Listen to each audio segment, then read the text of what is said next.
तो बच्चों चलते हैं हम आज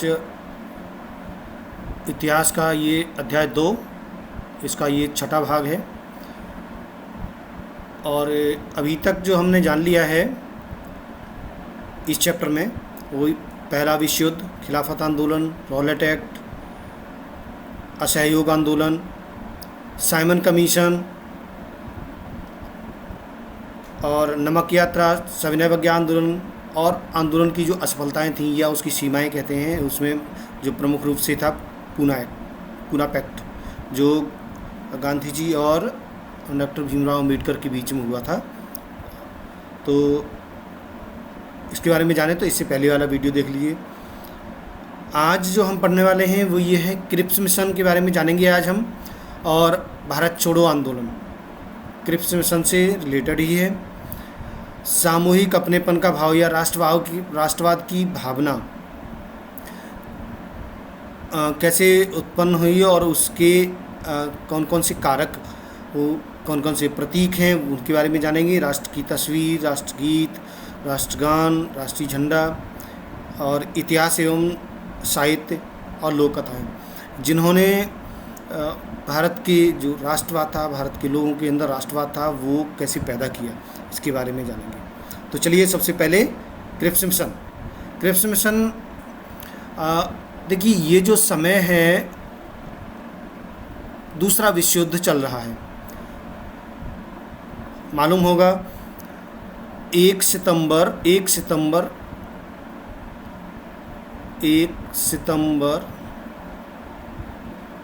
1939 से शुरू हो गया था, और इसमें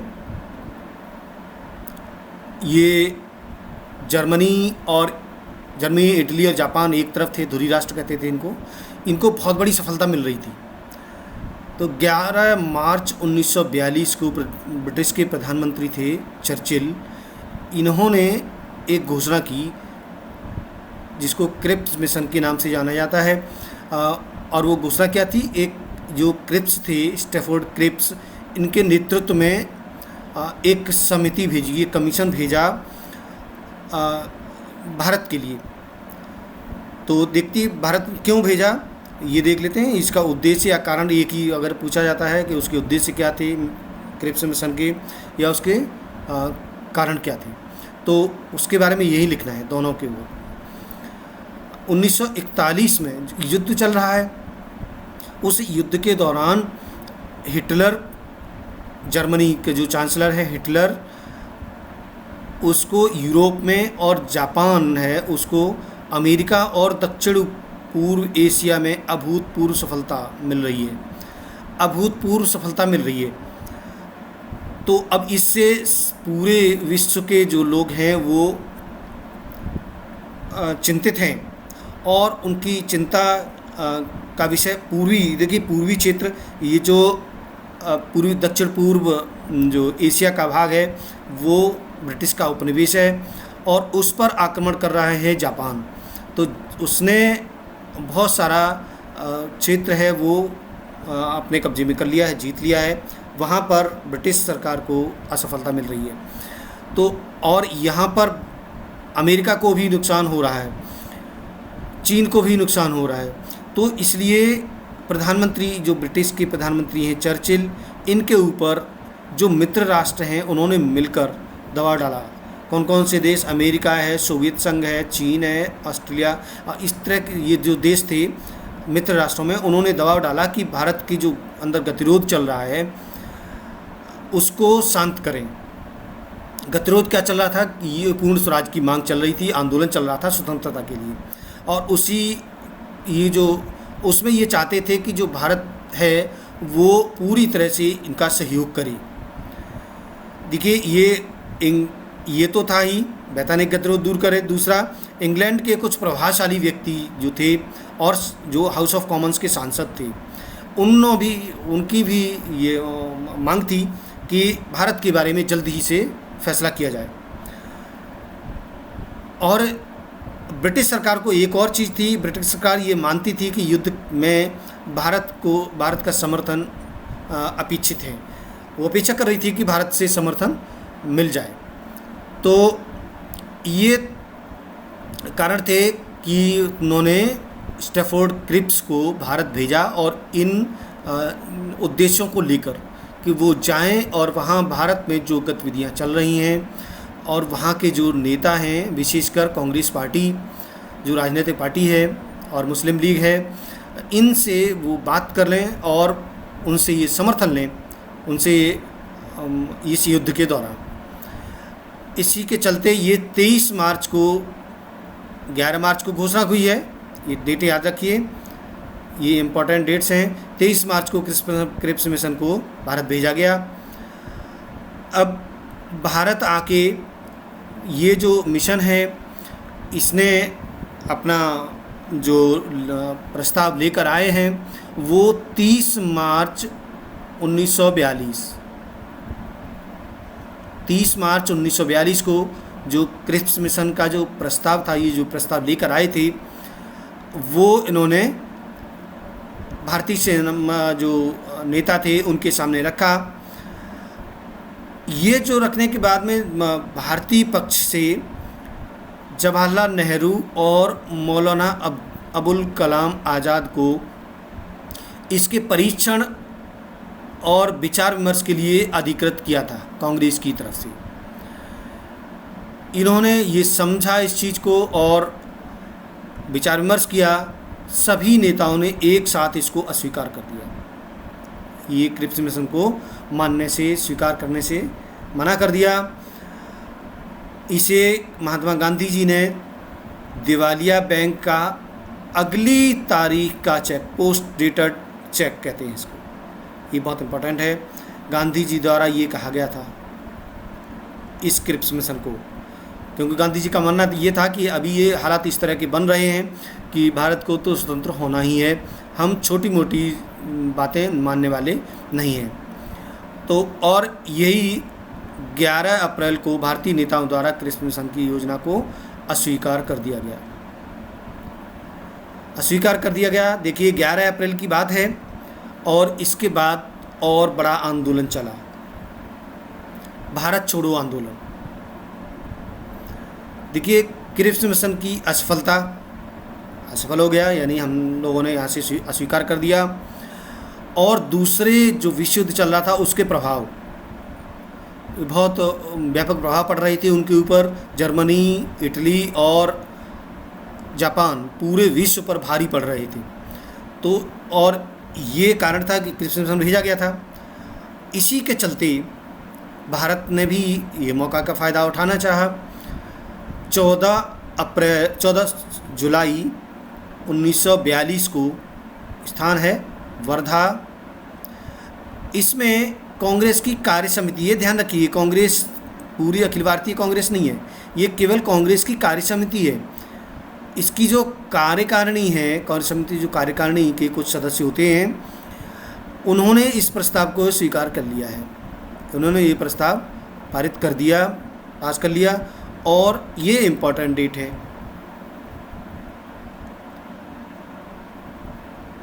ये शब्दों का ध्यान रखिए कि क्या पूछा है इसमें।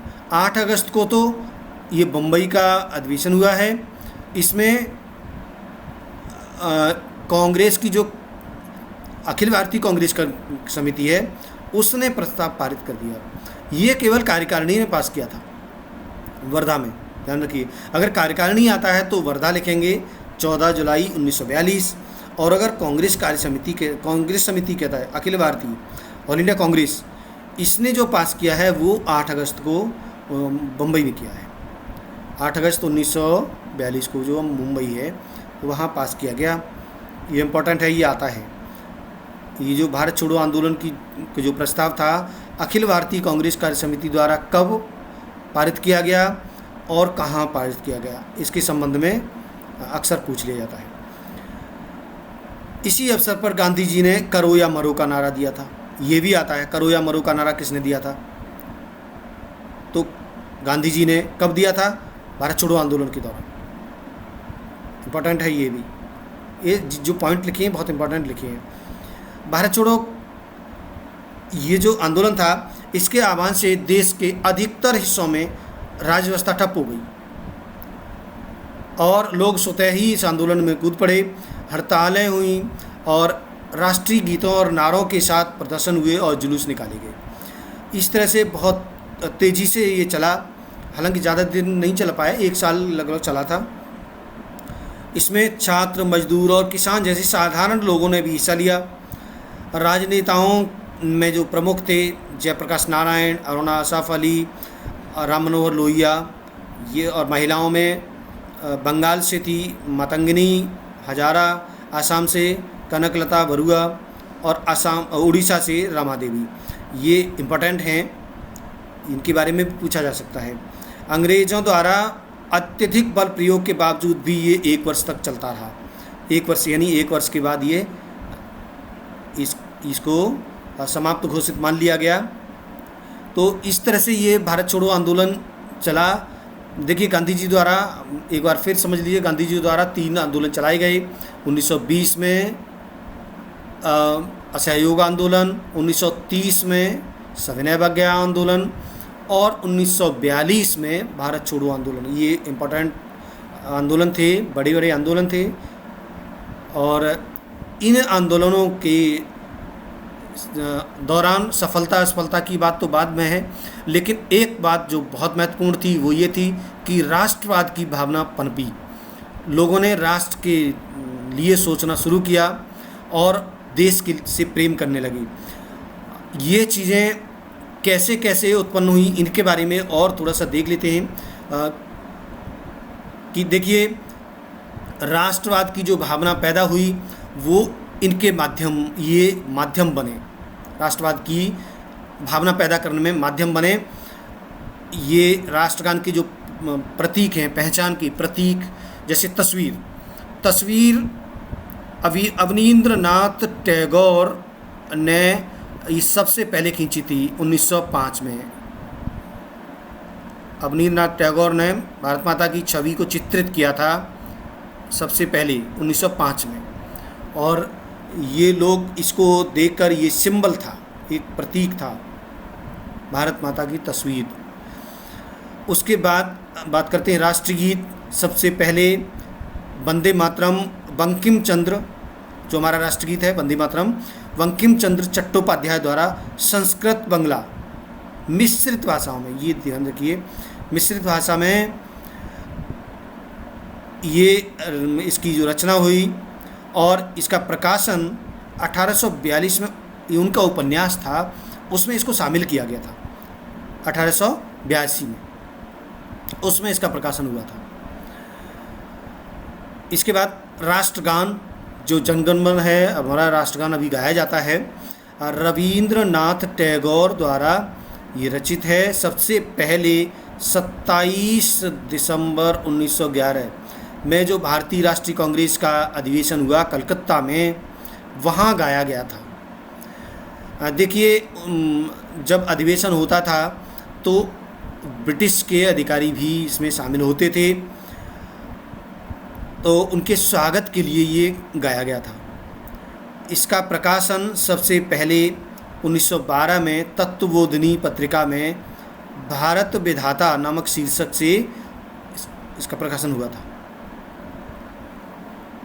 तो ये राष्ट्रीय गान, ये प्रतीक थे। तस्वीर अवनींद्रनाथ टैगोर द्वारा 1905 में सबसे पहले चित्रित की गई थी, और राष्ट्रीय गीत बंकिम चंद्र चट्टोपाध्याय द्वारा, संस्कृत इसकी भाषा थी, संस्कृत और बांग्ला दोनों मिक्स थी। इसका प्रकाशन जो है 1882 में उनका जो उपन्यास था आनंद मठ, उसमें किया गया था। राष्ट्रगान जनगण मन, ये सबसे पहले 27 दिसंबर 1911 को गाया गया था और इसकी रचना की थी रविंद्रनाथ टैगोर ने। 27 दिसंबर 1911 को जो भारतीय राष्ट्रीय कांग्रेस थी उसका अधिवेशन था कलकत्ता में, वहाँ गाया गया था। और इसका प्रकाशन 1912 में तत्वबोधिनी पत्रिका का नाम था तत्वबोधिनी, और इसका जो शीर्षक था भारत विधाता, उसके शीर्षक के तहत इसको पब्लिश किया गया था, इसको प्रकाशन किया गया था। अब बात कर लेते हैं झंडा की। बच्चों, ये झंडा बहुत मायने रखता था, हर आंदोलन में झंडा को लेकर चला जाता था, ये एक बहुत बड़ा प्रतीक था देश का। तो इस झंडे के बारे में जो हमने 3 झंडे अभी दिखाए हैं, महत्वपूर्ण 3 हैं और भी कई बने हैं, ये 3 का बहुत महत्व है हमारे इतिहास में। 1905 में स्वदेशी आंदोलन के दौरान, देखिए तस्वीर भी 1905 में बनी है, दोनों को एक साथ जोड़ लीजिए। 1905 में तस्वीर भी बनी है और 1905 में ये झंडा भी बना है। ये जो झंडा दिख रहा है जिसमें ऊपर हरी पट्टी है, जिसमें 8 कमल के फूल हैं, बीच में पीला है और नीचे लाल है। जो ये है वंदे मातरम लिखा हुआ है, नीचे ये सूर्य है और ये चंद्रमा। सूर्य, ये देखिए 1905 में ये हिंदू और मुस्लिम अलग अलग हो गए थे, तो चंद्रमा मुस्लिम का प्रतीक है और सूर्य हिंदुओं का प्रतीक था। और ये जो 8 जो इसमें फूल दर्शाए गए हैं, ये 8 प्रांत थे उस समय, जो ब्रिटिश सरकार के अधीन जो भारत था उसके अलग अलग प्रांत थे, 8 रजवाड़े अलग थे, 8 प्रांतों को दर्शाया गया है इसमें। तो ये इस तरह का ये तिरंगा झंडा था जिसमें हरा, पीला और लाल, ऊपर से है हरा, पीला, लाल, इस तरह का ये कलर थे इसमें। इनको भीकाजी कामा द्वारा इम्पोर्टेंट है, भीकाजी कामा द्वारा तैयार किया गया था, जिसमें ये लिखा है, जिसमें ब्रिटिश भारत के 8 प्रांतों का प्रतिनिधित्व करते 8 कमल के फूल, हिंदू और मुसलमानों का प्रतिनिधित्व करता एक सूरज और एक अर्धचंद्र। मध्य में वंदे मातरम लिखा हुआ था, जो अक्सर जिसका नारा लिया जाता था। तो ये पहला झंडा था। इसके बाद 1921 में गांधी जी द्वारा तैयार किया गया था ये झंडा, जिसमें सबसे ऊपर सफ़ेद है, ये भी है सफ़ेद, फिर हरा है और नीचे लाल है, बीच में चरखा था इसके अंदर।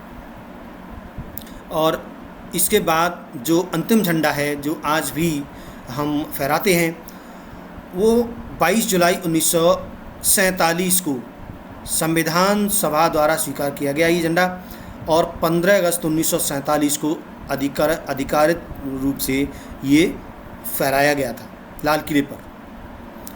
1947 को 15 अगस्त 1947 को ये पहली बार फहराया गया, और इसको स्वीकार कब किया गया? 22 जुलाई 1947 को। ये पूछ सकता है भारतीय झंडा जो वर्तमान झंडा है वो भारतीय जो संविधान सभा थी उसके द्वारा कब स्वीकार किया गया? 22 जुलाई 1947। अब देखते हैं कि इसके और क्या क्या जो चीज़ें थी जिन्होंने भारत के राष्ट्रवाद में सहयोग किया, राष्ट्रवाद की भावना जो पैदा हो रही थी उसमें जो सहयोग किया है। देखिए इतिहास और साहित्य ये बहुत इम्पोर्टेंट होते हैं। देखिए अंग्रेज़ भारतीयों को पिछड़ा हुआ समझते थे, पिछड़ा और आदिम लोग मानते थे, जो ये मानते थे कि खुद का जो शासन है वो नहीं संभाल सकते हैं। हालांकि अब इन्होंने जो भारत के लोग थे, इन्होंने भारतीय इतिहास के माध्यम से अपनी जो गौरवमयी जो प्राचीन युग था उसके बारे में लिखना शुरू किया और समझाया। देखिए हमने इससे पहले पढ़ चुके हैं कि जो हमारी सभ्यता थी, हड़प्पा सभ्यता हो या उसके बाद वैदिक कालीन सभ्यता हो, उसके बाद फिर ये जो मौर्य वंश आता है जिसमें आसाम से लेके और ईरान तक भारत का शासन था। इतना बड़ा शासन और इतना अच्छी तरह से चलता था। तो ये जो महानता थी हमारी शासन व्यवस्था की, वो हमने इनको बताना शुरू किया, इतिहासकारों ने लिखना शुरू किया इसके बारे में। जब कला और वास्तुकला, विज्ञान, गणित, धर्म और संस्कृति, कानून और दर्शन, हस्तकला और व्यापार बहुत अच्छी तरह से फल फूल रही थी, इसके बारे में इतिहास में लिखना शुरू किया। ये इतिहास लोगों ने पढ़ा, जब पढ़ा तो लोगों के अंदर राष्ट्र प्रेम की भावना जागृत हुई। इसमें पाठकों में भारत की महानता और गर्व पैदा हुआ और अंग्रेज़ों के प्रति संघर्ष की भावना पैदा हुई। जो अंग्रेज ये मानते थे कि ये खुद शासन नहीं संभाल सकते और ये अति पिछड़े और आदिम लोग हैं, इनके प्रति अब संघर्ष करने की जो भावना है वो पैदा होने लगी है, और इसी से राष्ट्रवाद पैदा हुआ। भारत का अतीत हिंदुओं से जुड़ा होने के कारण यहाँ एक चीज़ इम्पोर्टेंट थी, क्योंकि ये जिनके ये गौरवमयी इतिहास लिख रहे हैं उसमें मुस्लिम वर्ग उस समय पैदा नहीं हुआ है। जो ये हिंदुओं से जुड़ा होने के कारण अन्य संप्रदाय जो हिंदू थे, हिंदू के अलावा जो भी थे, मुस्लिम थे, और ये ईसाई थे, यहूदी हों, जो भी भारत में अन्य संप्रदाय थे, वो इससे अलग अलग अलग होना महसूस करने लगे। ये सोचे कि ये जो इतिहास है ये तो इनका हिंदुओं का इतिहास है, तो इसलिए इनको थोड़ा सा झटका लगा। लेकिन जो बाकी जो हिंदू वर्ग था, बहुत बड़ा वर्ग था, उनको उनके अंदर देश की भावना पैदा होने लगी। लोक कथाएँ, देखिए लोक कथाएँ जो गांव में, देहात में, ग्रामीण क्षेत्र में ये घर घर जाकर गाई सुनाई जाती हैं। जो भाट और चारण हुआ करते थे ये घर घर जाकर सुनाते थे और इस तरह की भावनाएं पैदा करते थे, देश को एकदम वीर रस जैसी भावनाएं पैदा हों अंग्रेज़ों के खिलाफ। बंगाल में रविन्द्रनाथ टैगोर को भी लोक कथा, लोक गाथा, गीत, बाल गीत और मिथकों को इकट्ठा करने निकल पड़े थे। मद्रास में नटेशा शास्त्री, इन्होंने the folklores of southern India इस नाम से एक संकलन किया था। इसका the folklores of southern India इस नाम से तमिल लोक कथाओं का विशाल संकलन 4 भागों में ये इकट्ठा किया था इसको। तो इस तरह से इन लोग जो इतिहासकार थे, साहित्यकार थे, इन्होंने भी भारत के राष्ट्रवाद में बहुत सहयोग किया है। तो ये यहीं पर चैप्टर अब हमारा ख़त्म होता है। अगले चैप्टर में बच्चों हम महत्वपूर्ण तथ्यों के बारे में बात करेंगे, संकलित करके, इकट्ठे करके लाएंगे। और ये तब तक तैयार कर लीजिए, नोट्स बना लीजिए। धन्यवाद।